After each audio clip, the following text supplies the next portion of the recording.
Friends, welcome to CSE knowledge.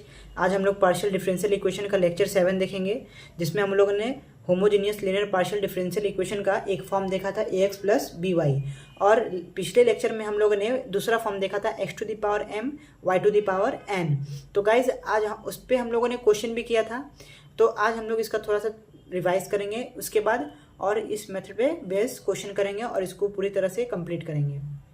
तो guys हमने पिछले लेक्चर में देखा था कि फाई एक्स वाई किस फॉर्म का हो, x to the power m y to the power n. Phi x y किस कहाँ पे होता है गाइज? आरएचएस में होता है। आरएचएस में हमका, क्योंकि हमें आरएचएस में ही उसका पीआई निकालना होता है। तो ये पीआई इक्वेशन क्या होता है? एफ डी डैश का इक्वल टू ये इस फॉर्म में होता है। एलएचएस में एफ डी डी डैश होता है, आरएचएस में फाई एक्स वाई होता है।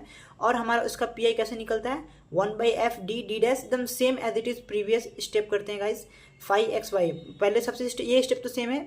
डिफरेंस कहाँ आता है गाइज? देखिए, जो सेम आता है उसको तो आप कर लेंगे, यहाँ तक तो आप इजीली कर लेंगे, लेकिन जब ये वाला फॉर्म आपको दिखे तो उसके बाद एक्स प्लस बी वाई का भी यहाँ तक सेम है, और x to the power m y to the power n का भी यहाँ तक सेम है। बट डिफरेंस कहाँ से आता है गाइज? वो पकड़ना सीखिए। डिफरेंस यहाँ उसके नेक्स्ट स्टेप से आता है कि हम क्या करते हैं, उसको इस फॉर्म में लाते हैं। इस दो फॉर्मूला आपको पिछले क्लास में भी लिखवाया था, इस लेक्चर में भी लिख दिया हूँ कि 1/f d d dash phi x y equal to 1/, क्या करते हैं, जो डी डी डैश वाला टर्म होता है जिसमें d square plus 2 d d dash या फिर माइनस डी डैश स्क्वायर होता है, तो उसमें क्या करते हैं, सबसे पहले हम कॉमन लेते हैं। क्या कॉमन लेते हैं गाइज? डी स्क्वायर को कॉमन लेते हैं। डी स्क्वायर को, डी डैश को भी कॉमन ले सकते हैं। कब? जब हमारा पावर बड़ा हो डी डैश का, ठीक है। तो वो ले हम लोग नॉन होमोजीनियस में भी देखेंगे। तो गाइज यहाँ पे देखिए, इस फॉर्मूला को हम लोग लगाएंगे, हमेशा ये फॉर्म आएगा तो ये फॉर्मूला आएगा ही आएगा, ठीक है गाइज। तो 1 प्लस एक्स के power -1 1 minus x plus minus ऐसे होता है जब प्लस होता है, लेकिन जब माइनस होता है तो सारे प्लस होते हैं, ठीक है गाइज। तो चलिए, अब इस पे आपका थ्योरी पहले से भी क्लियर था और अब और क्लियर हो गया। तो हम लोग अब इस पे बेस्ड क्वेश्चन करेंगे, इसको और पूरी तरह से क्लियर करेंगे। तो फ्रेंड्स, हमारा ये क्वेश्चन है del square phi upon del x square plus del square phi upon del y square equals to -4 pi x square plus y square. अब आप बोलेंगे कि गाइज यहाँ पे x to the power m y to the power n का form कहाँ है? तो देखिए guys, x square y zero, x zero y square, it means y यहाँ पे जीरो है, यहाँ पे एक्स क्या है? जीरो है। एक्स का पावर जीरो, वाई का पावर जीरो, किसी के भी पावर जीरो क्या हो जाता है गाइज? 1 हो जाता है। तो हम ये तो हमारा बहुत सिंपल है गाइज, तो इसी को हम डायरेक्टली सॉल्व करते आते हैं। तो सबसे पहले हम आपको जैसे कि हर स्टेप में बताएं, सबसे पहले सी एफ निकालना होता है। सी एफ निकालने के लिए क्या करते हैं? कन्वर्ट करते हैं डेल अपॉन डेल एक्स को डी में, और यहाँ पे हमारा क्या है गाइज? देखिए, डी स्क्वायर हो जाएगा, भी हो जाएगा, प्लस डी डैश स्क्वायर भी equals to -4 pi x square plus y square, ठीक है गाइज। अब यहाँ से क्या होगा? भी कॉमन निकाल लेंगे, D square plus D dash square भी equals to -4 pi x square plus y square. अब क्या करते हैं गाइज? ऑक्सिलरी इक्वेशन बनाते हैं। ये तो आपको सारा प्रोसेस पता है इसका, इसमें आपको कुछ करना नहीं है। इसको जब ऑक्सिलरी इक्वेशन बनाएंगे तो डी किस में कन्वर्ट हो जाएगा? एम स्क्वायर में। डी डैश की वैल्यू 1 इक्वल्स टू 0, ठीक है गाइज। अब क्या होगा? यहाँ से हमारा दो रूट्स निकलेगा। क्या निकलेगा? एम स्क्वायर इक्वल्स टू, समझिएगा यहाँ पे m square equals to -1, it means हमारा एम इक्वल्स टू क्या हो जाएगा? Plus minus root under -1। Root under -1 की वैल्यू क्या होती है guys? I, it means plus minus i. It means कि हमारा एक m की वैल्यू यानी कि m1 मान लीजिए आई हो गया, और m2 क्या हो गया गाइज? हमारा m1 आई हो गया और m2 क्या हो गया? -i। चलिए यहाँ पे लिख देते हैं वापस, हमारे जो m1 की वैल्यू है वो क्या है? आई, और m2 क्या आ गया? -i। अब क्या निकालेंगे? सी एफ निकालने के लिए क्या करते हैं गाइज? जब हमारा दो रूट क्या हो? डिस्टिंक्ट हो, तो f1 y प्लस m1x यानी कि ix plus f2 y plus m2x, तो प्लस माइनस माइनस हो जाएगा गाइस, y माइनस ix। ये हमारा क्या हो गया? Complementary function. कॉम्प्लीमेंट्री फंक्शन निकल गया गाइस इसका। अब हमें क्या निकालना है? P I. तो इसका पी आई क्या हो जाएगा गाइस? पी आई के लिए देखिए यहाँ पे लिखा हुआ है, सबसे पहले ये स्टेप है हमारा, तो ये स्टेप कर देते हैं। 1/f डी डी डैश की इक्वेशन, जहाँ पे भी कॉमन लेते हैं या फिर अगर z होता है तो z कॉमन लेते हैं, तो वो हमारी इक्वेशन होती है f D d dash. It means D square plus D dash का स्क्वायर, और जो यहाँ पे फाई एक्स वाई के टर्म है उसको लिख देंगे। क्या है हमारा गाइस? देखिए यहाँ पे क्वेश्चन में -4 pi x square plus y square, यहाँ पे ब्रैकेट दे देंगे क्योंकि -4 पाई है।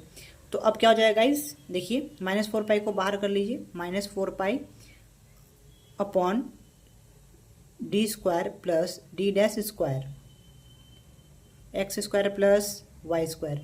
अब चाहे तो गाइज यहाँ पे आप इस पूरे टर्म को एक बार एक्स स्क्वायर के साथ दे के सॉल्व कर सकते हैं।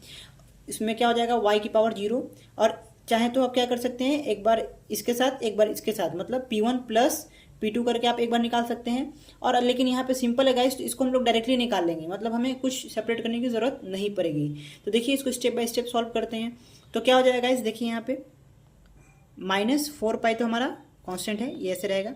नेक्स्ट स्टेप हमारा क्या होता है, इस फॉर्म को बनाना। देखिए यहाँ देखिए 1 plus W D d dash, तो क्या करते हैं डी स्क्वायर को कॉमन लेते हैं, तो क्या बनेगा 1 plus D dash square upon D square x square plus y square.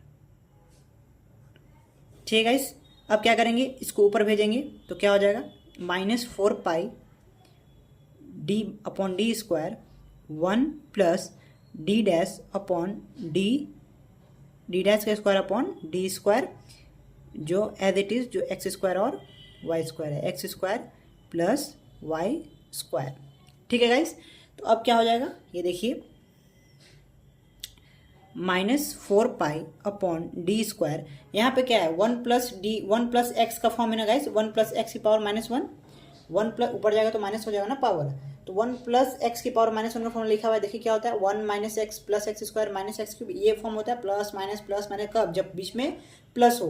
तो हम क्या करेंगे, इसको एक्सपेंड करेंगे, तो कैसे करेंगे गाइस, 1 माइनस, क्योंकि बीच में प्लस है ना, तो देखिए प्लस है तो यहाँ क्या आता है माइनस आता है, तो 1 माइनस एक्स ये पूरा टर्म है गाइस, तो क्या हो जाएगा डी डैश स्क्वायर है, ये हम स्क्वायर नहीं कर रहे हैं, ये ऑलरेडी एक्स में स्क्वायर है हमारा, तो d dash square upon D square. Next होता है प्लस, अब गाइज देखिए यहाँ पे एक चीज़ है कि यहाँ पे डी डैश स्क्वायर आ गया, और हम आपको पिछले लेक्चर में समझाए थे बहुत अच्छे से कि कब हम डी डैश का मतलब क्या होता है, डी का मतलब क्या होता है, न्यूमरेटर में होता है तो क्या होता है, डिनोमिनेटर में होता है तो उसका मतलब क्या होता है, ये सब आपको हम बता चुके हैं। तो गाइज एक बात समझिए, यहाँ पे देखिए यहाँ पे क्या है, देखिए डी डैश का स्क्वायर है और हमारा इक्वेशन क्या है x square plus y square.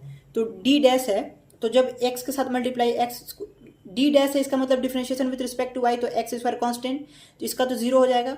और वाई स्क्वायर का क्या हो जाएगा, इस वाई स्क्वायर का एक बार करेंगे तो 2y, और फिर वापस से करेंगे तो 2। इट मीन्स कि डी डैश का स्क्वायर तो वैलिड है किसके लिए, x square plus y square के लिए, क्योंकि ये 0 हो जाएगा और ये क्या हो जाएगा 2 हो जाएगा, एक बार 2y एक बार 2। समझिए इसको अच्छे से, जब वाई स्क्वायर का डिफरेंशिएशन करिएगा तो एक बार 2y आएगा, और जब वापस से उसका स्क्वायर डी डैश का स्क्वायर निकालेगा तो सिर्फ 2 आ जाएगा। ठीक है गाइस, लेकिन अब इसी फॉर्मूला को अगर आप एक्सपेंड करते हैं आगे, तो डी डैश स्क्वायर की जगह अब वापस से आप प्लस एक्स स्क्वायर करना है, it means D dash square का भी स्क्वायर, तो वो क्या आ जाएगा डी डैश की पावर 4 आ जाएगा। लेकिन अगर यहाँ पे तो 2 है, अब आप डिफरेंशिएशन 2 का करिएगा, क्योंकि 2 बार करिएगा तो 2 आ जाएगा, तो फिर 4 बार करिएगा, यानी थर्ड बार में ही क्या आ जाएगा 2 का डिफरेंशिएशन क्या आ जाएगा 0 आ जाएगा। तो हम करेंगे ही नहीं, इसीलिए हम यहाँ पे इसको स्टॉप कर देते हैं, यहाँ से आगे नहीं बढ़ते हैं। तो फ्रेंड्स अब आप समझ गए होंगे कि हम इसको आगे एक्सपेंड क्यों नहीं करेंगे, इसीलिए नहीं करेंगे क्योंकि हमारा क्या आ जाएगा वैल्यू 0 हो जाएगा, तो हमें एक्सपेंड करने की जरूरत नहीं है। तो क्या हो जाएगा x square plus y square, जो यहाँ पे है एज इट इज नोट करेंगे। अब देखिए इसको सॉल्व करेंगे तो क्या आएगा -4 pi upon D square 1 into this, तो वही हो जाएगा same as it is x square plus y square. अब यहाँ माइनस है तो माइनस दे दिए। अब देखिए गाइज डी डैश की means differentiation with respect to y, तो एक्स क्या हो जाएगा 0, वाई के रिस्पेक्ट में तो ये कांस्टेंट होगा ना, तो ये 0 हो गया। जिसके रिस्पेक्ट में होगा अगर उसके अलावा कुछ भी प्लस माइनस में है तो वो क्या हो जाता है guys as a constant treat होता है, और वो कांस्टेंट का डिफरेंशिएशन 0। तो d dash with respect to x square क्या हो जाएगा 0 हो जाएगा, यानी डिफरेंशिएशन किसका होगा वाई स्क्वायर का। तो वाई अब आप सोचेंगे कि यहाँ नीचे डी स्क्वायर भी तो है, लेकिन गाइज सबसे पहले हम वो न्यूमरेटर को सॉल्व करेंगे, देखेंगे क्या होता है। ठीक है ना, तो हमारा d dash square with y square को डिफरेंशिएट करेगा। ठीक है, तो 1 टाइम जब करेगा, देखिए गाइस डी डैश स्क्वायर निकालना है ना, तो सबसे पहले हमें डी डैश निकालना हो, और डी डैश क्या होता है differentiation with respect to y, तो एक बार 2y आ गया। फिर डी डैश का स्क्वायर करेंगे तो क्या आ जाएगा differentiation of 2y with respect to y, it means 2 बाहर आ जाएगा, और dy क्या हो जाएगा 1 हो जाएगा, यानी इसकी वैल्यू क्या आ गई गाइस 2 आ गई। ठीक है, अब यहाँ पे क्या है, अब इसका वैल्यू तो खत्म, ये तो 0 हो गया, ये क्या आ गया 2 आ गया, तो 2 लिख दिए, अपॉन डी स्क्वायर था, d square as it is लिख दिए। तो अब क्या आ जाएगा -4 upon D square x square plus y square. अब यहाँ पे आपको बताया था गाइस कि अगर न्यूमरेटर में डी या डी डैश है तो वो क्या होता है, डिफरेंशिएशन का काम करता है, लेकिन अगर वो डिनोमिनेटर में है तो वो क्या वर्क करेगा, एज अ इंटीग्रेशन। तो डी स्क्वायर है, इट मीन्स 2 टाइम इंटीग्रेशन किसका, यहाँ पे 2 का। तो एक बार करेंगे तो गाइस क्या आएगा, माइनस का साइन है, माइनस दे दिए, एक बार करेंगे तो आएगा एक्स, वापस से एक्स का करेगा तो क्या आएगा एक्स स्क्वायर बाई 2। नहीं समझ में आया, यहाँ देखिए डिटेल इसका देते हैं। एक बार अगर आप डिफ्रेंशिएशन करिएगा, इंटीग्रेशन सॉरी, एक्स स्क्वायर, यहाँ पे देखिए यहाँ पे 2 है, एक बार इंटीग्रेशन करिएगा with respect, integration with respect to d x, 2 का क्या आता है गाइस 2x आ जाता है। जब दोबारा करिएगा एक बार फिर से तो क्या आ जाएगा 2 एज इट इज एक्स का एक्स स्क्वायर बाई 2, तो 2 से 2 खत्म, बचेगा क्या गाइज हमारा एक्स स्क्वायर। तो यहाँ पे 2 से 2 खत्म, तो बचा क्या एक्स स्क्वायर। अब देखिए यहाँ पे क्या हो जाएगा एक्स स्क्वायर, ये एक्स स्क्वायर खत्म, ये 2 से 2 माइनस कट गया, और x square minus x square वो भी खत्म, बचा क्या हमारा वाई स्क्वायर। तो -4 upon D square y square. अब देखिए यहाँ पे फिर से हमारा डी स्क्वायर क्या आ गया गाइस, इंटीग्रेशन आ गया विथ रिस्पेक्ट टू एक्स, तो क्या हो जाएगा -4 वाई स्क्वायर, कुछ नहीं है गाइस, तो एक बार एक्स और दोबारा एक्स का करिएगा तो क्या आ जाएगा गाइस, दोबारा करिएगा तो क्या आ जाएगा, कुछ नहीं। देखिए सबसे पहले आप समझिए ये एज अ कांस्टेंट ट्रीट होगा, क्योंकि with respect to x integration करना है, तो कांस्टेंट का इंटीग्रेशन करते तो इसके साथ एक्स के रिस्पेक्ट में करें तो एक्स इंक्लूड हो गया। अब वापस से एक्स का करेंगे तो क्या हो जाएगा एक्स स्क्वायर बाई 2। समझ में आया गाइस, कुछ नहीं था, हमारा एज अ कांस्टेंट ट्रीट हो रहा था, with respect to x integration करना था, तो डिफरेंशिएशन में तो 0 होता है, लेकिन इंटीग्रेशन में विथ रिस्पेक्ट टू जिसके करते हैं वही इसमें मल्टीप्लाई हो जाता है। तो d means with respect to x, तो एक्स मल्टीप्लाई हो गया, अब वापस से 2 टाइम से, क्योंकि स्क्वायर है तो एक्स स्क्वायर बाई 2 हो गया, तो 2 2 जा 4, यानी हमारा फाइनल आंसर इसका क्या आ रहा है -2 एक्स स्क्वायर वाई स्क्वायर। ये हमारा क्या हो गया गाइस, रिक्वायर्ड पार्टिकुलर इंटीग्रल हो गया। देखिए कितना सिंपल था गाइस। तो जैसे ही आप ये फॉर्मूला लगाइएगा आपका आगे का टर्म 0 हो जाएगा, 2 ही टर्म आएगा, बहुत ज़्यादा तो 3 टर्म आ सकता है, लेकिन मैक्सिमम केस में आपका 2 ही टर्म तक आता है, और उसके बाद हायर पावर आएगा वैल्यू 0 हो जाएगा, इसीलिए हम लिखते ही नहीं है। यानी हमें 1 - x 1 + x तक कहीं ज़्यादा यूज़ करना पड़ता है। तो फाइनल आंसर क्या हो जाएगा गाइस, v = क्योंकि हमारा v में दिया हुआ था ना CF + PI, CF + PI, तो CF हमारा क्या है देखिए F1y + IX plus F2y - IX, minus plus होता है लेकिन यहाँ माइनस का साइन है, तो क्या हो जाएगा 2 x स्क्वायर वाई स्क्वायर। ये हमारा क्या हो गया v = फाइनल आंसर। ये गाइस आपका पूछा जाता है 6 मार्क्स में, 10 मार्क्स में भी पूछा जाता है आपके एग्जाम में, तो ये आपके एग्जाम पॉइंट ऑफ व्यू से बहुत इंपॉर्टेंट है। तो इस क्वेश्चन में आपको जो भी नहीं समझ में आया आप मुझे कमेंट कर सकते हैं, और इसको खूब से खूब लाइक और सब्सक्राइब शेयर करें गाइस। ठीक है गाइस, आज के लिए हम इतना ही छोड़ते हैं, अगले लेक्चर में हम और कुछ इस पे बेस्ट क्वेश्चन करेंगे और आगे देखेंगे। Okay guys, thank you.